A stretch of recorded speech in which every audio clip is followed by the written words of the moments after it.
All right, everyone. So well, here's kind of what I'm taking in from everybody that we can maybe develop a unified theme around is there seems to be like this balance between my own growth and pushing my own growing edge in my own development.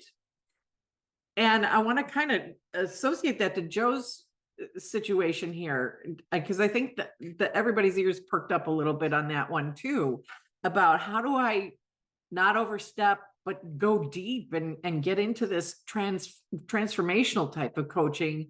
How soon, how deep can I go? How do I know? And believe it or not, everyone, I truly believe that is associated with our own growth, right? That's about us getting beyond our own biases.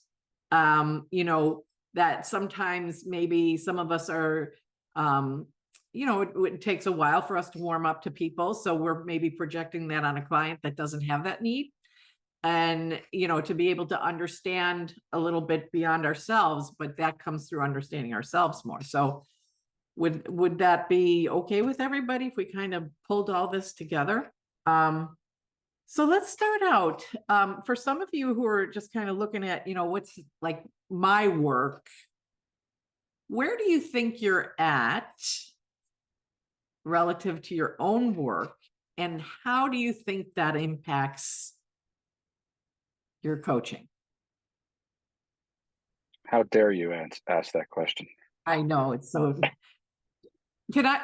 I'll share first if that's okay. So I'll share. I'll lay my cards out on the table.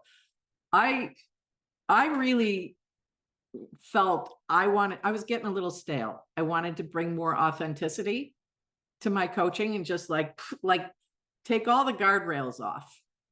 Joe, like the question, like, am I going too far? Am I going too fast? And what's going on here? And I just thought, I just want to stop thinking about that sort of thing altogether. I just want to be super present with my clients, super in the moment, but super myself. And, I'm 63 years old. And I figure it's time. It's now or never, kids, I got to do this.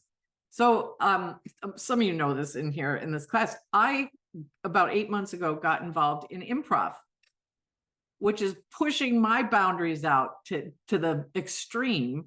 I'm being challenged for spontaneous authenticity and just in some instances outrageousness. And that has been such a gift to me. And it has transposed into my coaching in a way that I could have never foreseen. And so it's making me edgier. It's making me like not keep looking for that outrageous line all the time. Like, I just want to be outrageous with this client, just challenge them. And it's paying off in a way that I'm actually coaching a very senior executive right now in the healthcare industry who is also a clinician, Ed, so you know the type, who's really introverted. And I'm walking that line, Joe, like like how far do I go? How much do I push? And I just threw out all the rules. Like I just went, okay, what does this person really need from me? And I got edgy with them. And like amazing things are happening, but that balance between keeping him feeling safe, and you think, executives, they don't need to stay safe. Yes, they do. But I'm just I'm coaching in a different way and kind of feeling it along as I go. So there, I shared first, and I will leave the rest up to you, the rest of you. So there you go. Amy, that whole thing you just described sounds so freeing. It is. As I heard you talk, especially with the improv and just doing new things, I think for so many of us, we get to a point, everybody plateaus around something, and then how do you jumpstart? You could have been easily complacent, Mary, is my observation, and not done anything. So, well, yeah. Well, again, everything can be nice and status quo, but then, whether it's life stage, age, the world changing, there was a time that I didn't even want to coach the executive MBAs because they were older than me. And I didn't want to deal with people at that level. And now I'm older than most of them. I probably am Because older we than get a most little of them. cranky. Yeah, it all changes. Yeah. But again, so refreshing. Amy, how did you pose the question to us again that you answered first? Now, Mary, my memory's got so slick these days. And maybe Eric or Joe What are can you- yeah. rephrase. Where are you at in your own personal growth?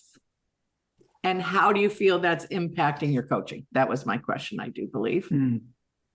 So I'll bring in the opposite end of the where am I at in my personal life and my coaching, because this is still much newer to me than it is for you, Amy or Mary. Yeah. And so I think part of just tackling the credentialing exam, which somehow managed to make me into a better coach, I think by instilling competencies, the competencies more deeply, has freed me up, to your point, to be a little bit more myself. But I think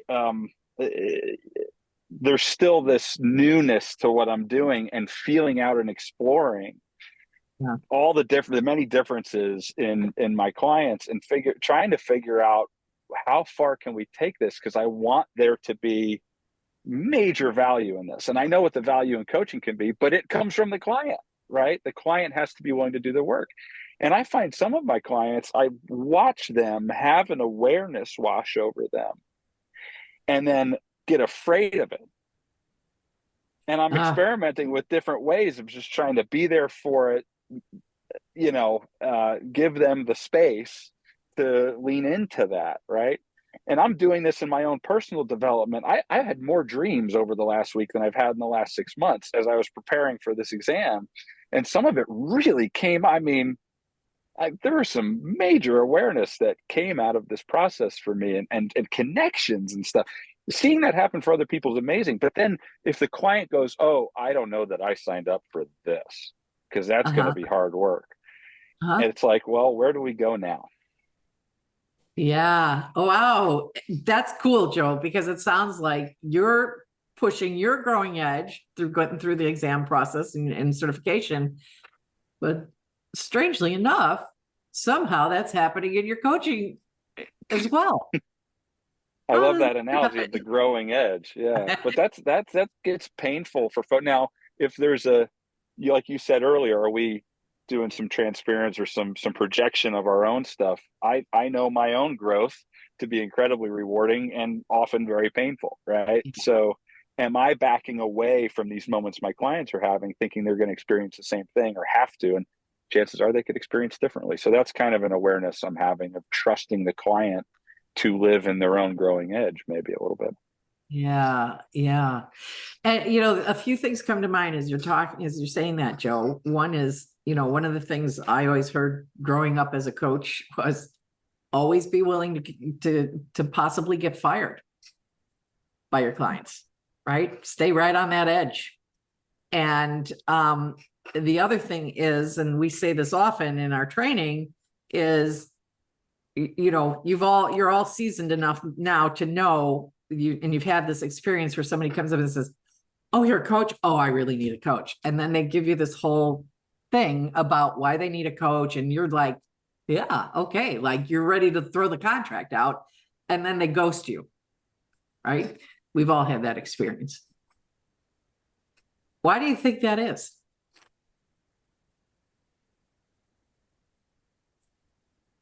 Neil, don't put your hand down. I'm coming to you. No guesses?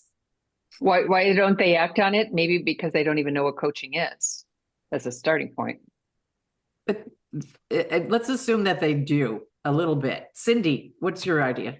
I think it's scary to say, whoa, I got to look at me. I got to figure this out myself. I have to admit and realize maybe I don't know it all, or maybe I know more than I show that I do, but there's action. Action is scary. Yeah. And that's the thing about, this is what I figured out after all these years, is that coaching, whether they know even a little bit about it, engaging with you represents they're going to have to change. They're going to have to shift how they think. And people also, I have found, know this, and I've had people actually admit it to me down the road.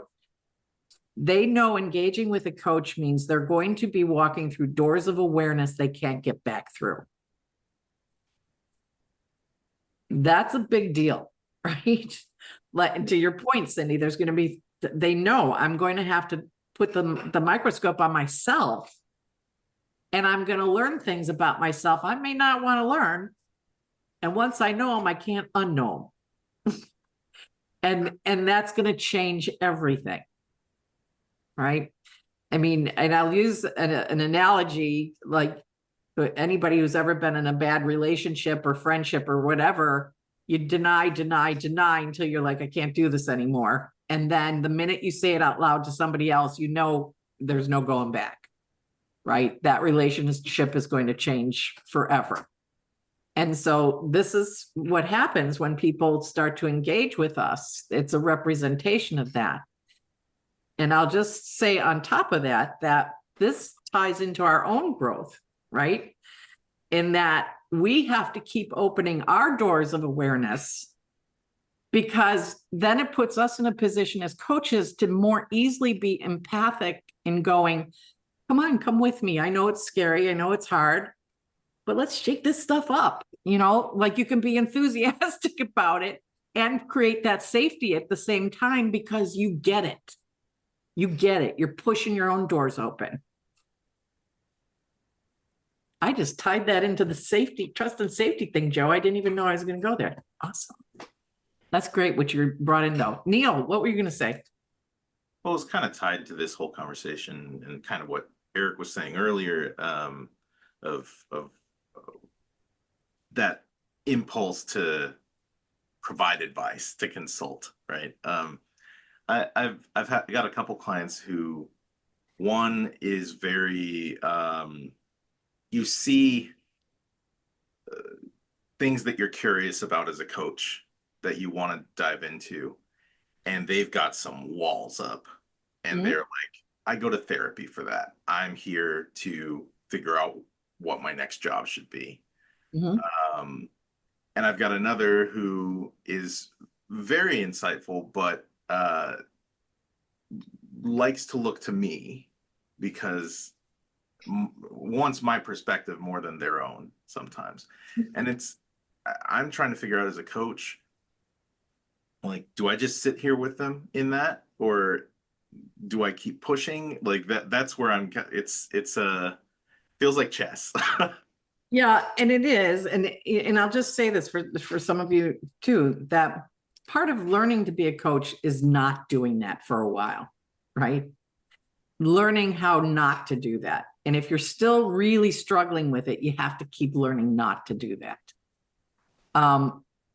But then there are, you know, for those of you who've heard the shuhari, right? The Japanese word for mastery, which is, you know, learn the rules, bend the rules, break the rules. And it's a 3-part meaning in that word. And I think that, Neil, that as long as you're still feeling really compelled to do it, keep meeting them where they're at. Keep doing the trust and safety, but begin to nudge, right? Versus jump. There are clients, sometimes it's just gentle nudging all through the process. And part of the becoming experienced in coaching is knowing when to nudge, knowing when to push, knowing when to kick, like right off the ledge. And that comes through experience of being able to gauge it right. And you learn the experiences by doing it wrong too. So maybe to Joe's point, where he's feeling some people going, okay, hang on, you know, but to presence is what tells you what's happening there. You know, your ability to be super present and not thinking about your performance, but what is happening for them and be right in it. Anybody else want to add to that? Cindy, go ahead. I think if I'll add to it by answering the first part of your question. So for me, my coaching journey, I really have been trying to focus on the things that I need for me, and then how can I share that with others? And so I'm reading more. I'm really paying attention to the things that I might have missed or didn't know how to do. And so I'm intentionally taking care of those things. So one way is I just learned about this book. Ironically, I didn't just learn about it. I found out that I was going to go to a conference 5 years ago, but I didn't because it was a 4-day conference and whatever. It was based on this book, and the book is about grief recovery. And so grief is not just someone dying, and I don't mean just, but it is a loss of anything. It could be a pet loss, it could be financial, even if it's a good thing. And so in this book, it teaches the process. And so what I've learned about myself with starting to read this book is I didn't have the tools to know how to grieve through different losses. And we all have loss.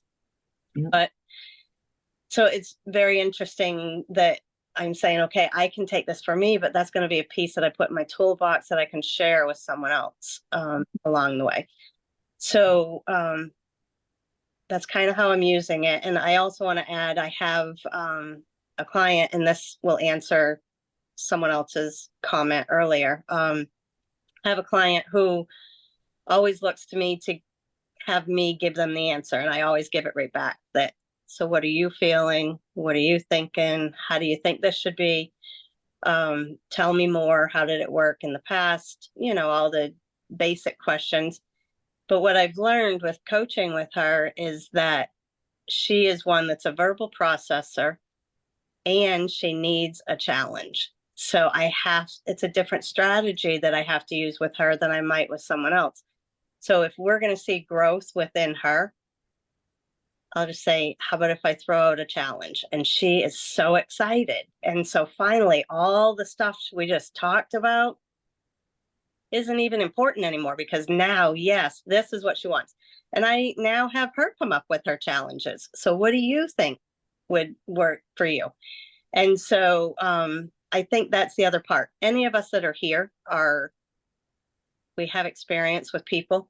We know people, we can read people. So if we can look at that and then figure out how our clients work and what they need, then that allows us to bring up the different things and still stay present with them, because it really isn't about us. It's about helping figure it out. So Cindy, you bring up such a good point that I think we need to pull out here. And that is, how often do any of you talk to your clients about what they need from the coaching?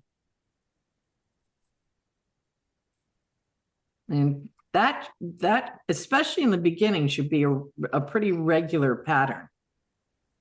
You know, what more can I do to serve you in this relationship?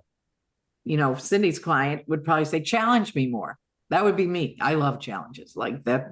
So, but to be able to talk to people, what do you need from this? You are serving them. They get to call those shots, right, and they'll tell you. Is there something, you can also ask, is there something I'm doing that isn't working for you? Yeah. You know, let me know. Right, right. I comment and say, I love that you're doing improv. Makes me want to do it, but not really. And so I'd love to hear some of your examples of being edgy too. So I'll pass it on. You want to crawl around on your knees on a stage and play a chihuahua like I did Friday night? Okay, so moving. Thanks, Cindy. Ed, go ahead. Thanks. The journey I've been on is letting go of perfectionism. And since I'm retired from a medical career, that part's easy. although dirty little secret, never really was that good at perfectionism. My patients pointed it out. And that was okay, actually. It really was. And we had these wonderful primary care, so they could kind of tell me I was all wet and still stay in the relationship. So in some respects, it comes in very handy as a coach. But I'm also an amateur musician. And that's the part that, so I told you what I don't do in retirement. That's the one thing I do in retirement. And it's a classical string instrument, viola.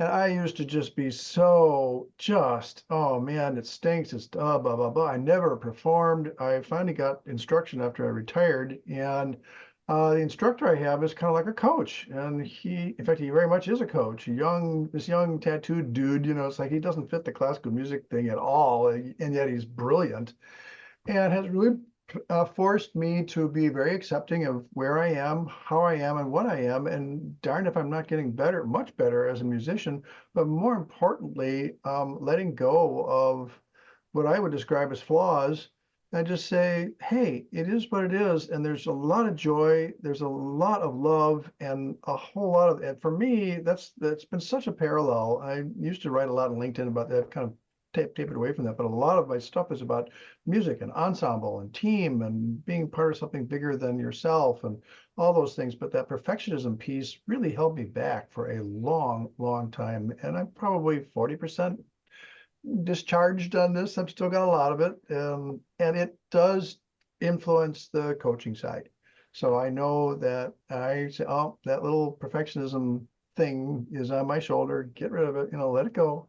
Let it go. It's okay. So I really appreciate your improv stuff because, man, performing in front of people, sheesh. So I've now done it twice, and getting more comfortable with it. Just recognizing it's not going to be perfect, and that's okay. It's going to be fun. Thank you for that, Eric.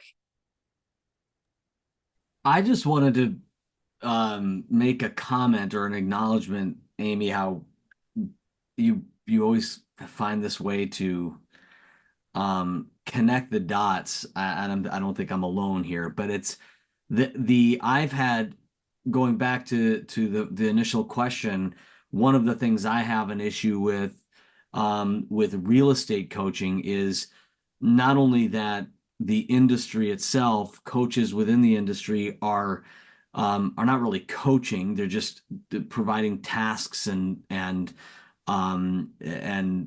deadlines and finding new ways for agents to do something different than what they're doing now to become more or less successful. And that's something that I'm trying to combat against. But what I find with a lot of real estate professionals is that they're looking for you to tell them what to do. They fall into that trap of that's what coaching is supposed to be.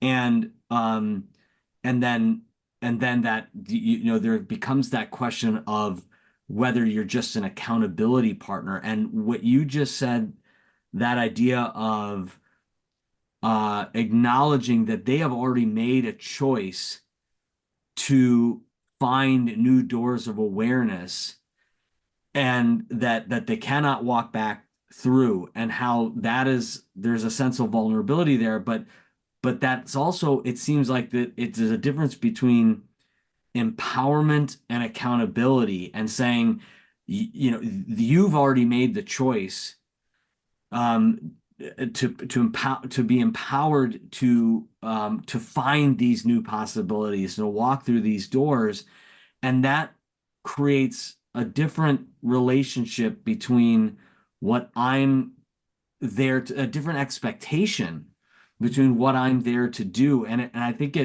I'm finding through this conversation, it alleviates my need to follow them on that accountability partner thing, or giving them things to do in order to try to find different successes. Mhm. And so thank you for that. That's really going to be helpful for me. Yeah. And I'll tell you, I am evangelical about this, you guys, is that it is our job as coaches to tend to and be the stewards of our own business, which means we do have to let people know and educate them. And they may never become a client, but at least to educate them that coaching is a transformational experience. Otherwise, why come to coaching if you're just, If you're just going to come to learn to be a better juggler, forget about it. But if you want to run a circus, come to me. Like, I'll make the big dream happen, because we're not going to do what you've been doing all along. We're going to open new awareness. We're going to help you discover your fullest potential, right there in the definition of coaching, right? Tasks and accountability and to-do lists. We've all got them. I got one hanging up right here, right? But how do we really blow it out of the water and do something different? That kind of infectious conversation is on you, the coach, when you talk to people and set up those expectations. And as you do this longer, you realize you get edgy right from the get-go, Joe. Like, I have the luxury now in the state of my practice to be like, this isn't going to be like something else you've done. This is going to be different. Are you up for it? Okay, good. Buckle up. Let's go. So it's to be able to have that confidence that you're going to deliver something different in just facilitating that framework and bringing in the tools that you've learned as coaches, as professional coaches. Get edgy with that message. Start there. Amy. Dude, if I could crawl through this computer right now and hug you, I would. Truly, and there's a reason why you're my all-time ever favorite instructor, Amy. And as you're talking, as this whole discussion is unfolding, for those of you that I don't know or don't know me, yes, I'm obviously building my coaching practice on the side, but in my day job, I am a sales and leadership coach for sales and executives in a software company. However, I'm the only certified coach on a team of coaches managed by people who don't understand coaching so the whole time I've been in, it's sort of the visual I have is I've been pushing this boulder up a hill by myself. Amy's probably lost count of how many times I've called her because I'm framing things, because I'm trying to position, like, every day I talk about what coaching is and what coaching is not, transformational versus transactional, every day. And, but then there's the small breakthroughs.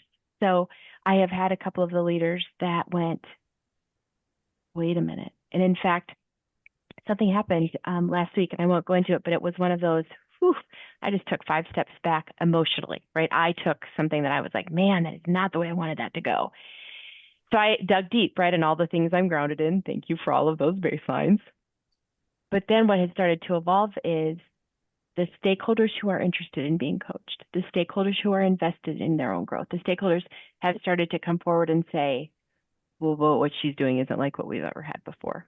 What she's doing is, so it's been this interesting dynamic unfolding. The caveat is I have also been challenged by my leadership to figure out how I'm going to get people who don't want to be coached to want to coach.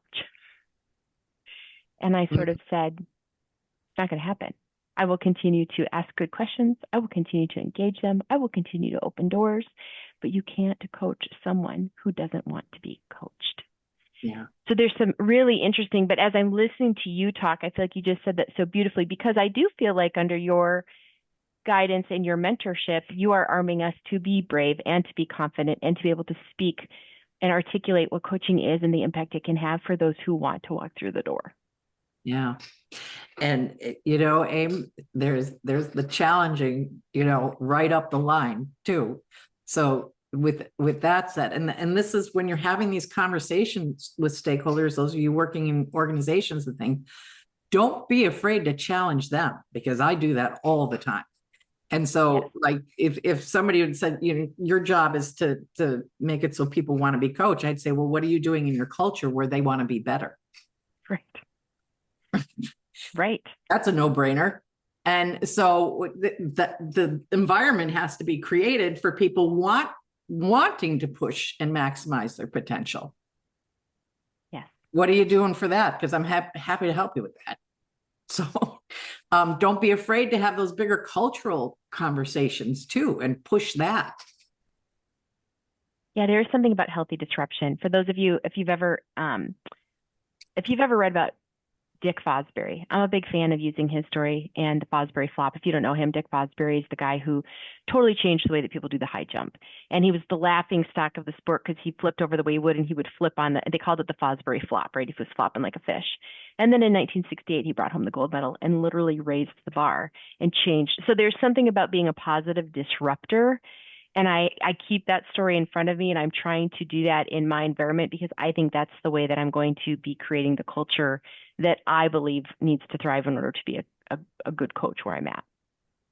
I love that you brought that word in too, Amy, because coaching was always intended to be a disruptive industry. That in the early days, we didn't have that word, but that's all we talked about, right? How do we disrupt it? How do we not conform to what other industries think we should be? We had a lot of, influence trying to come in from the psychological community and other consulting, and everybody wanted to get their fingerprints in on this. And we went, no, we want to be a self-defined disruptive industry. And,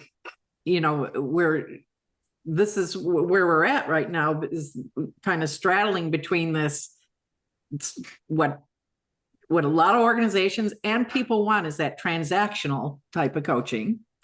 And it is valuable. I won't take anything away. People get things from it, but are they getting all they can get? And that's our job, is to be able to educate that distinction between the two, which means we have to get ourselves into a growth point where we can bring this disruptive thought to even people thinking about coaching. And then helping them understand what this is really about. And, I find myself, because I'm pushing my growing edge, I'm talking more edgier than I ever have about coaching. And mostly because I feel like time's running up for me because I'm getting older and I only have so many more years to make sure coaching is in everybody's perception in the world. Like that's, and I'm sure we all feel the same way. We want that. We know what the difference that can happen in the work that we do. And don't be afraid to really push on that. What else? We've got like 4 minutes left. Yes, Vince. So it's interesting. One of the things that you said last time was you already know what you need to know, which was good for me to hear. And just being where I'm supposed to be right now, I heard somebody talk about personal foundation. I mean, that's happening a ton. And our clients are going to grow. We need to grow as well. Yep. And just having that mindset. I love being in a role now. Like when I was a leader, if I'm honest, I was probably too directive as a leader. And guess what happens? And they just keep coming back to me because I'm telling them what to do. Yep. And what I say now is I'm teaching them how to fish. And I say that during coaching. It's like, I'm teaching you how to fish. You know better who you are, where you want to go, what you want to do. And if somebody wants me to give them the answer, I said, I can't give you the answer. Only you know the answer. Yeah. Yeah. And that's so important, Vince, and that we have to develop that trust. We have to get at least to the point where they know we are serving their best interests. We are there 100% behind them to serve. And after that, you can say pretty much anything that I've learned. And I've said some things to people where you can hear them catching their throat, but I would be remiss if I didn't do it. I feel like I'm to the point where I feel like I'm not doing my job if I don't do that. And one other thing came up here that I just want to talk about, and I can't remember who brought it up or in what context, but it was about reflecting your perceptions back to your client. Don't ever be afraid to do that. Who in here doesn't love somebody saying to them, here's how I see you. And it doesn't have to be something terrible. I see you, as combative or, conflict oriented. That's a hard conversation. That's different. I'm talking about one of the things clients really love about coaching, I've found, is that we give them an outside perspective. Here's how I see you, here's how your words land with me. You are really articulate, and you're always compassionate in what you say. Who wouldn't want to hear something like that? So it came up somewhere, and I don't know if this is what you're meaning, like where's the line about what we reflect back to them, but I just want to encourage all of you to do that. I had a really hard time doing that myself, because I was one of those people where somebody would say something to me and I'd be like, oh yeah, they're just saying that to be nice. So I didn't value it, giving it to my clients. And I realized that was a big missing piece in my coaching. So my work was to learn to be able to take it in so that I could put it out.